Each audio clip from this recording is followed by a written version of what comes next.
ابھی ایک بڑا دلچسپ واقعہ پیش آیا۔ میں اب جب آخری مرتبہ اردن گیا ہوا تھا تو وہاں پر بڑے مال میں جانا تھا، تو ہم جو ساتھی ساتھ تھے ہم نے وہاں پر بھی اوبر اور کریم چلتی ہے، تو اوبر سے گاڑی منگوائی، گاڑی منگوا کر ہم اس میں بیٹھے۔ جب ہم جا رہے تھے تو ہم نے جو ڈرائیور تھا، ٹیکسی ڈرائیور، اس سے تھوڑی سی آپس میں گفتگو کرنی شروع کر دی۔ ہم نے پہلے اس کا نام پوچھا اور پھر اس سے پوچھا کہ آپ کہاں سے ہو، تو اس کی جو گفتگو سے کا جو خلاصہ ہے وہ بڑا اہم ہے۔ اس نے ہمیں باتوں میں بتایا کہ وہ فلسطین کا رہنے والا ہے۔ اردن اور فلسطین کی جو بارڈر ہے، سرحدیں ہیں، وہ ساتھ ساتھ ملتی ہیں، بلکہ اردن کا بھی کچھ حصہ اسرائیل نے قبضہ کر لیا ہے۔ فلسطین کا جس طریقے سے قبضہ ہوا ان کی زمینوں پر، اسی طریقے سے اردن کی بھی کچھ زمین جو ہے بحر میت، خاص طور پر اس کا کچھ حصہ اسرائیل نے قبضہ کر لیا ہے۔ تو اس نے کہا کہ میرا تعلق فلسطین کے ساتھ ہے اور میں یہاں پر آیا ہوا ہوں، مجھے یہاں پر آئے ہوئے تقریباً 5 سال گزر چکے ہیں، اس سے پہلے میں کسی اور ملک میں تھا۔ تو اس نے ایک دو باتیں جو بڑی دلچسپ بتائیں۔ پہلی بات اس نے یہ کہی کہ یہ اردن واحد ملک ہے جس میں فلسطینی جتنے آئے ہیں ان کو یہاں کی گورنمنٹ نے اور یہاں کے لوگوں نے بہت زیادہ پیار دیا ہے۔ اس نے کہا جارڈن کی اپنی جو آبادی ہے ٹوٹل، اس میں جو لوکل لوگ ہیں ان کا تناسب وہ صرف 30% ہے۔ 30 سے 35% جارڈن کے اپنے رہنے والے ہیں اور 65% سے 70% تک فلسطین سے آنے والے لوگ ہیں۔ گویا اردن کی کل آبادی کا 70% یا 65 سے 70% تک جو آبادی ہے وہ فلسطین کی ہے۔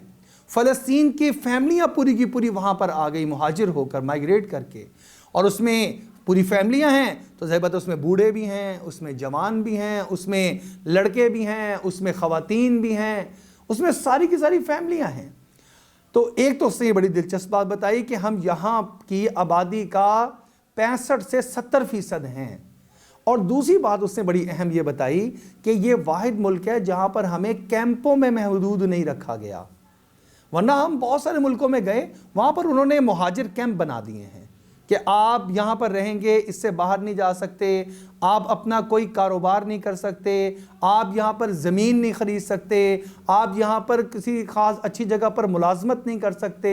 بلکہ ان کے کیمپ بنا دیے ہیں، آپ کی رہائش یہاں پر ہی رہے گی، آپ کو ہم لوگ خوراک یہاں پر پہنچاتے رہیں گے، آپ کو جو بنیادی سہولیات ہیں، صحت کی ہیں، وہ ساری یہاں پر ملتی رہیں گی۔ گویا کہ امداد کے اوپر ان کو پالا جا رہا ہے۔ لیکن اردن وہ واحد ملک ہے جس کے اندر انہوں نے کہا ہم مکمل طور پر آزاد ہیں۔ ہم یہاں پر ٹیکسی چلا رہے ہیں، گاڑیاں اپنی خریدی ہوئی ہیں، ہم یہاں پر دکانوں پر بیٹھے ہوئے ہیں، دکانیں اپنی کاروبار کر رہے ہیں، ہر طرح کے کاروبار کے اندر ہمارا حصہ ہے، شراکت داری ہے، ہم یہاں پر ملازمتیں بھی کر رہے ہیں، ہم یہاں پہ زراعت بھی کر رہے ہیں، یہاں پر بے شمار ہم کام کر رہے ہیں، ہمیں کسی قسم کی کوئی روک ٹوک نہیں ہے۔ یہ واحد ملک ہے جس کے اندر ہمیں اتنی آزادی حاصل ہے۔ تیسری بات اس نے ایک اور بتائی، اس نے کہا کہ ہمیں اردن میں آ کر ہمارے سامنے 2 آپشن ہوتے ہیں۔ ایک آپشن یہ ہے کہ ہم یہاں کی نیشنلٹی حاصل کر لیں اور ہم جارڈین بن جائیں، ہم اب یہاں کے جارڈن کے ہی شہریت والے بن جائیں۔ اگر ہم ایسا کریں گے تو ہمیں وہیں کے ہی شہریت دے دی جائے گی، وہیں کا ہی پاسپورٹ دے دیا جائے گا، لیکن اب ہم جارڈین ہیں، اب ہم یہاں پر رہنے والے رہائشی ہیں، اب ہم واپس فلسطین اپنے علاقوں میں نہیں جا سکتے، اب ہمیں دوبارہ ویزے کی ضرورت ہے، اب ہمیں دوبارہ سے وہاں کے لیے اجازت نامے کی ضرورت ہے، جو کہ بعض اوقات اسرائیل سے لینا پڑتا ہے اور وہ نہیں دیتا۔ تو ہم جو یہاں کی شہریت اختیار کرتا ہے وہ اپنے فلسطین، اپنے آبائی وطن کو مکمل طور پر خیر آباد کہہ کر پھر یہاں پر ایک نئے سرے سے زندگی شروع کر دیتا ہے۔ اور دوسرے وہ ہیں کہ جنہوں نے وہاں کی شہریت ترک نہیں کی، یہاں کی شہریت حاصل نہیں کی جارڈن کی، تو یہ لوگ ایسے ہیں کہ اردن میں آتے ہیں، آگر یہاں پر کام بھی کرتے ہیں، ملازمت بھی کچھ عرصے کے لیے کرتے ہیں، کچھ عرصے یہاں پہ رہ لیتے ہیں، اس کے بعد یہ واپس اپنے فلسطین چلے جاتے ہیں، وہاں پر پھر وقت گزارتے ہیں، پھر کچھ عرصے کے بعد وہاں سے ادھر آ جاتے ہیں۔ ان کے آنے جانے میں رکاوٹ نہیں ہے، لیکن جنہوں نے یہاں کی شہریت لے لی، یہاں کے تمام حقوق ان کو حاصل ہو گئے، ان کے لیے اب یہ پابندی ہے کہ اب یہ واپس فلسطین نہیں جا سکتے ہیں۔ جب وہ یہ بات کر رہا تھا تو اس کے دل سے محبت کی، فلسطین سے محبت کی جو ایک شعائیں نکل رہی تھیں، وہ ہم سب بیٹھے ہوئے محسوس کر رہے تھے